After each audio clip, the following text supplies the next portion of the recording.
25% de la population mondiale manque de cet élément.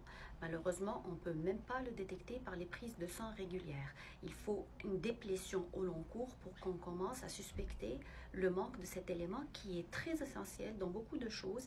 Il sert par exemple au fonctionnement neurologique, il sert aussi au fonctionnement de la thyroïde, à l'immunité. Un manque de cet élément donne une cicatrisation assez mauvaise, un délai, un retard dans la cicatrisation, un mauvais goût dans la bouche, pas juste un mauvais goût, une distorsion du goût et ainsi que de l'odorat. Et cet apport d'éléments ne peut presque parvenir que des apports animaux.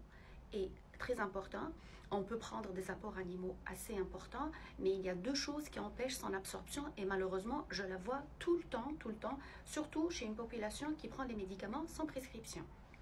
Donc, pour notre élément aujourd'hui, l'acide phytique, rappelez-vous de ma vidéo sur le sélénium où je rappelle c'est quoi l'acide phytique, empêche l'absorption de cet élément. L'acide phytique, on le trouve dans les céréales et dans certaines noix. Deuxième chose, et c'est là la plus grande catastrophe, ce sont les antiacides. Tous les médicaments qu'on prend pour le maux d'estomac qui finissent par ozole, oméprazole, pantoprazole, qu'on a tendance à prendre comme des bonbons. C'est pas vrai. L'estomac, il est fait pour être acide. L'estomac doit être acide pour absorber certains éléments.